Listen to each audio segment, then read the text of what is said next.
My husband spent years at war, and the day he came home victorious, he brought back a woman named Liu Ruoyi. He said she used her innocence to detox him, and now that she was pregnant, he planned to take her as his second wife. At the tea ceremony, Liu Ruoyi slipped safflower into the cup, and that night I hemorrhaged and lost the baby. The imperial physician said I'd never be able to have children again. Liu Ruoyi threw herself into Gu Yanzheng's arms and cried her eyes out. I only wanted sister to be a little weaker, so my child could claim the eldest son position. I never meant to make sister miscarry.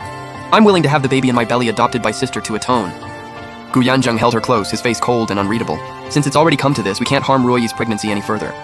Qinglin, just bear it. Later the child can be registered under your name all the same. I bore it for a lifetime, watching him and Liu Ruoyi play the perfect couple and have child after child. Until the day Liu Ruoyi wore the robes of a first-rank titled lady, and she and Gu Yanzheng poured poison down my throat together, smiling like it was nothing. Only when you're dead will my title be truly legitimate. I died in the snow at a pauper's graveyard, not even a body left behind. When I opened my eyes again, everything was a harsh, blinding red. Back to the day Gu Yanzheng brought Liu Ruoyi through the door. Outside, drums and gongs were roaring, sleet smacking the window frames, and that bone-deep cold was only just fading. In front of me was nothing but red, candles burning high, red silk spilling everywhere. And there she was, kneeling on a prayer cushion in a peach-red bridal dress, belly slightly rounded, Liu Ruoyi. She held the tea up with both hands, showing a pale wrist like carved jade, looking up all pitiful. But in her eyes there was a thrill she tried to hide. Elder sister, please have some tea. Her voice was sweet and soft, and Gu Yanzheng beside me practically melted. I sat in the main seat, lightly rubbing the rosewood armrest, warm under my fingers, not the icy stone from my past life. Staring at the steaming cup, I didn't move, and when I still wouldn't take it, Liu Ruoyi's hand started to shake, and her eyes instantly turned red. She turned timidly toward Gu Yanzheng. Is sister still blaming Ruoyi? Gu Yanzheng frowned, about to speak, when I suddenly smiled. I still said nothing. I only leaned forward a little and steadied her wrists with both hands. My fingertips were ice cold, making Liu Ruoyi flinch, but I ignored her stiffness. I helped her up smoothly, then naturally took the cup from her. A flash of barely contained joy crossed Liu Ruoyi's eyes as I lifted the cup and stood. I didn't bring it to my lips. I walked straight to the long table set with the wedding wine, and the whole room held its breath. No one knew what the general's wife was about to do. I tilted my head. I gave my personal maid Hongyu a look. She was quick and immediately called out with a bright laugh. Concubine Liu is with child. Kneeling is a big rite, and cold tea isn't good for the body. Better to turn it into warmth in this wedding wine, to bless the general and the concubine with love to old age, and a house full of children. The second she said it, guests all around nodded in approval. Miss Shen really has the manners of a great household, so considerate to a second wife. Yeah, General Gu is lucky. I flicked my wrist and poured the tea evenly, right down the middle, into 2 golden cups filled with wine. The tea color vanished into the wine in a blink. When it was done, I personally lifted both cups. I walked them over. Gu Yanzheng looked genuinely moved. Qinglin, you're so generous, I won't let you down. He took 1 cup and drank it without hesitation. I held out the other cup to Liu Ruoyi. Her face went dead white. She stared at it like it was a death sentence, swaying slightly, cold sweat beading on her forehead. What, concubine? Don't want to accept the madam's reward? She mixed it with her own hands.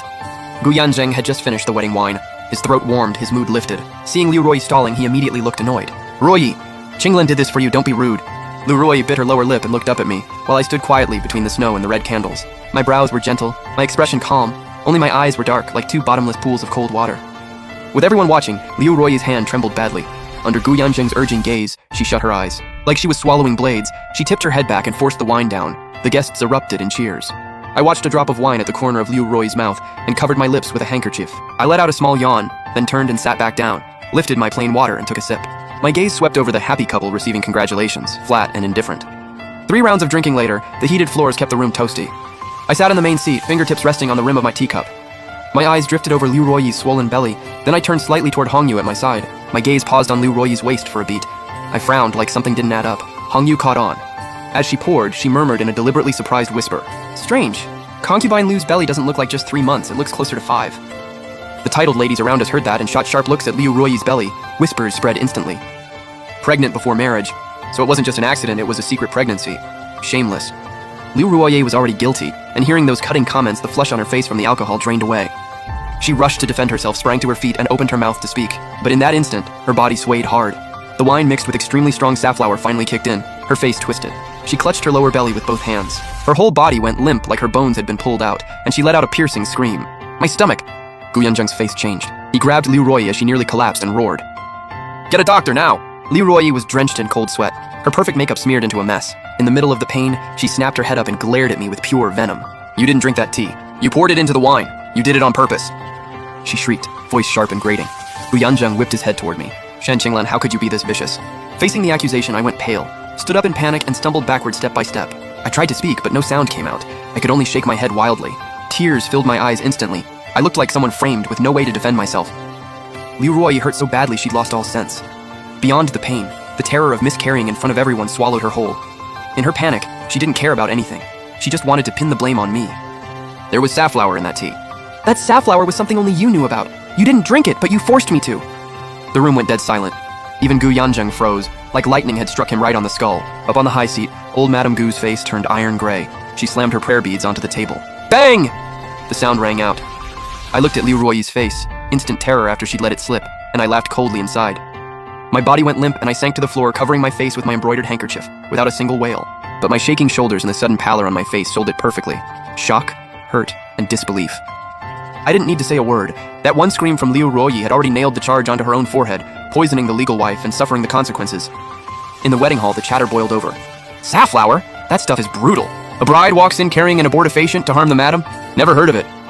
Gu Yanzheng's face was stormy, veins jumping at his temples. He jerked his head up and scanned the room. Enough! Ruoyi's not in her right mind, she's just talking nonsense. With that, he pulled Liu Ruoyi, who was cramping all over, tight against his chest. Then he turned to me, eyes dark, voice carrying an order. Qinglin, there has to be a misunderstanding. Get Ruoyi back to her room first. Don't let outsiders laugh at us. So he was gonna force it all down. I stood there, tear tracks still on my face, staring at the man trying to smooth everything over. A trace of mockery flashed in my eyes. Make a big thing small? Slowly, I raised my hand, fingers trembling, and pointed at the empty cup Gu Yanzheng had just drained. In that instant, I put on a look of pure panic, covered my mouth, and let out a short, choked sob, like I'd just remembered something catastrophic. Heavens, General, Madam poured half that tea into your wine and you drank it too? Hongyu was quick. She screamed out, her voice sharp enough to cut through the roof.